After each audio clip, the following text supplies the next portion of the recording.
Hi friends, வணக்கம் and welcome to RK news Tamil Nadu channel. சற்று முன் வெளியான முக்கிய அறிவிப்பு. புலம்பெயர்ந்த தொழிலாளர்கள் குடும்ப அட்டை பெற விண்ணப்பிக்கலாம். ஆட்சியர் அறிவிப்பு. செய்தியை முழுமையாக கேட்கறதுக்கு முன்னாடி நம்ம சேனலை சப்ஸ்கிரைப் பண்ணலாம். சப்ஸ்கிரைப் பண்ணிக்கோங்க. மறக்காமல் பெல் பட்டனை கிளிக் பண்ணிக்கோங்க. அப்போ தான் நம்மளுடைய அப்டேட்டட் நியூஸ் உங்களுக்கு உடனுக்குடன் வந்து சேரும். புலம்பெயர்ந்த தொழிலாளர்கள் குடும்ப அட்டை பெற விண்ணப்பிக்கலாம் என நாமக்கல் மாவட்ட ஆட்சியர் தெரிவித்துள்ளார். இதுகுறித்து நாமக்கல் மாவட்ட ஆட்சியர் வெளியிட்ட செய்தி குறிப்பில், உச்சநீதிமன்ற உத்தரவின்படி குடும்ப அட்டை இல்லாத பதிவு செய்த புலம்பெயர்ந்த தொழிலாளர்களுக்கு குடும்ப அட்டை வழங்கிட தெரிவிக்கப்பட்டுள்ளதன் அடிப்படையில் நாமக்கல் மாவட்டத்தில் அனைத்து வட்டங்களிலும் பல்வேறு மாநிலங்களிலிருந்து வந்த புலம்பெயர்ந்த தொழிலாளர்களில் இ-ஸ்ரம் போர்ட்டலில் பதிவு செய்துள்ள நபர்களில் சிலர் நீண்ட காலமாக குடும்பத்துடன் நிரந்தரமாக வசித்து வருகிறார்கள். மேலும் ஒரே குடும்பத்தில் உள்ள ஒரு சிலர் இங்கேயும் ஒரு சிலர் தான் சார்ந்த மாநிலத்திலும் வசித்து வருகிறார்கள். இதில் நீண்ட காலமாக தமிழ்நாட்டில் குடும்பத்துடன் வசித்து வரும் இ-ஸ்ரம் போர்ட்டலில் பதிவு செய்துள்ள புலம்பெயர்ந்த தொழிலாளர்களில் எந்த மாநிலத்திலும் குடும்ப அட்டை இல்லாதவர்களுக்கு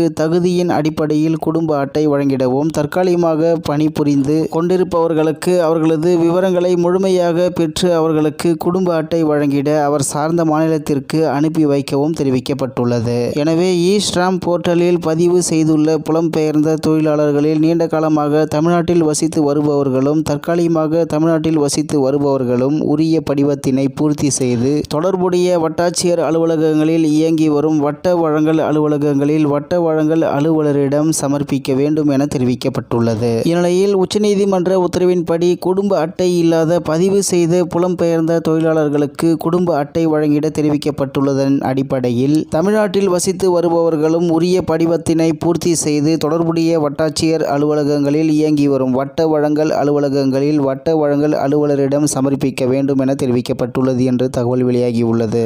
இத்துடன் இன்றைய முக்கிய செய்தி நிறைவு பெறுகிறது. மேலும் இது போன்ற செய்திகளை உடனுக்குடன் தெரிந்து கொள்ள ஆர்கே நியூஸ் தமிழ்நாடு சேனலுடன் இணைந்திருங்கள். நன்றி, வணக்கம்.